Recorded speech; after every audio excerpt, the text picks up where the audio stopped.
So, here comes the last bus.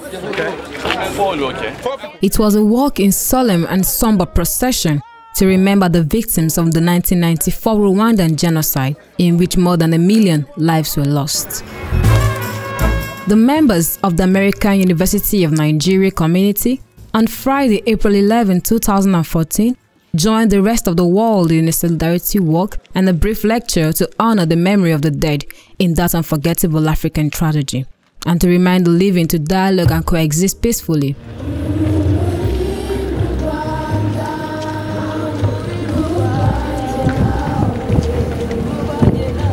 The Walk to Remember procession began from the Yola campus of the Nigerian Law School and emptied into the sprawling ambience of the AUN campus.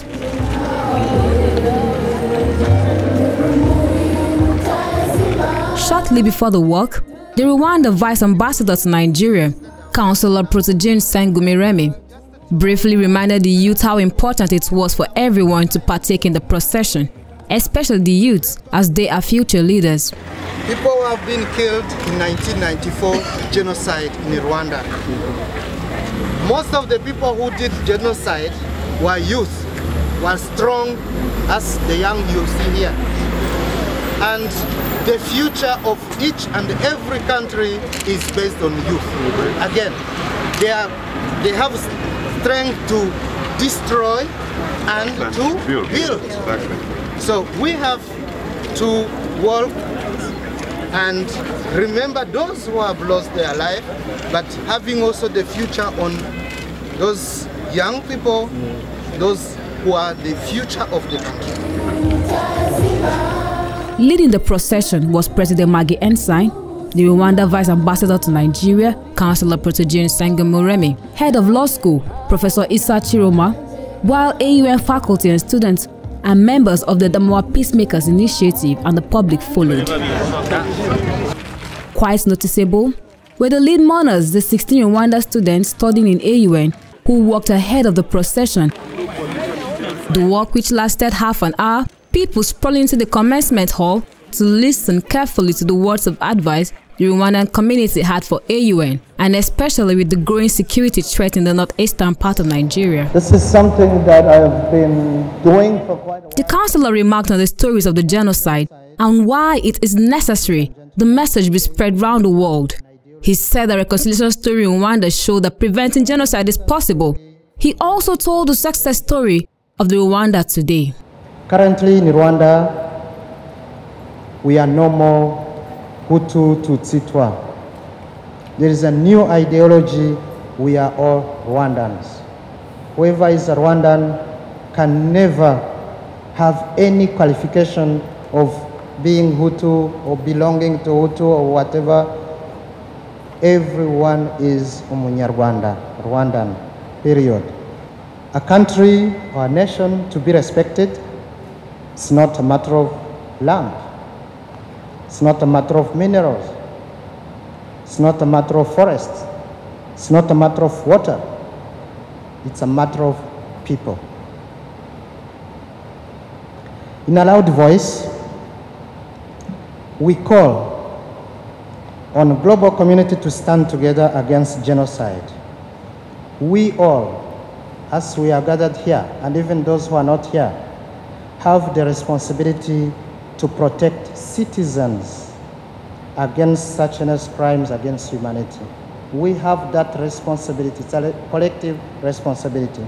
After President Maggie Ensign, who has co-authored a book entitled Rwanda, History and Hope with Professor Dr. William Bertrand.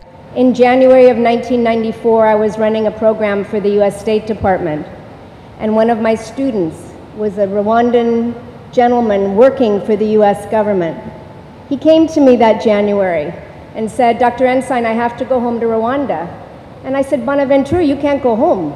You're here for this important graduate level course. I can't send you home. And he said, I must go home. My family is going to die. And we put Bonaventure on a plane, and I thought he had died. And right after the genocide, I went to the ICTR in Arusha to try to understand for myself what had happened. And a young man came up to me and said, what are you doing here? There's no one from the West yet here. And I said, I've come to find what happened to my student. She also co-edited the title, Confronting Genocide in Rwanda, Dehumanization, Denial, and Strategies for Prevention. She examined the genocide from its historical beginnings, the colonial powers, and the success stories in Rwanda today. This is what President Kagame said a few days ago in Rwanda, and I think it's important. Historical clarity is a duty of memory we cannot escape.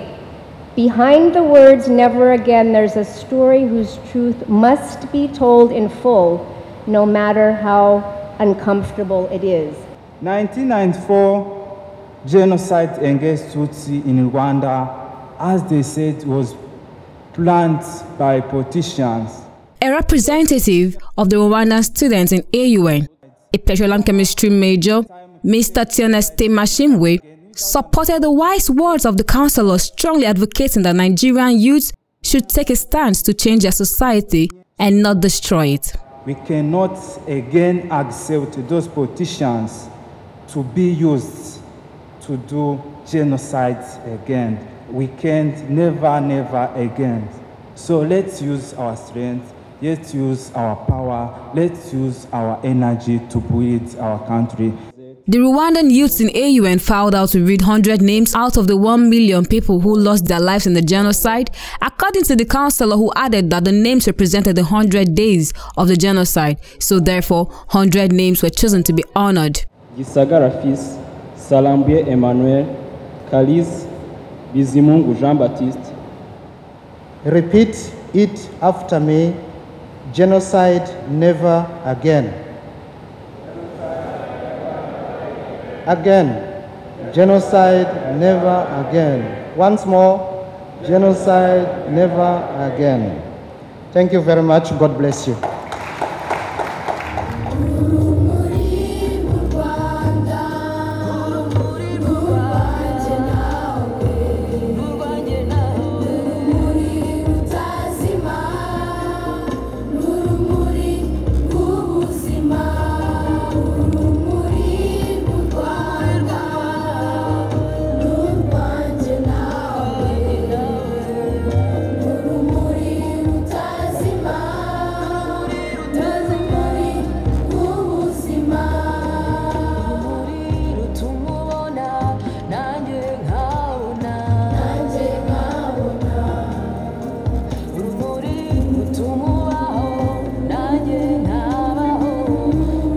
Mr. Councillor, Madam President, please move forward.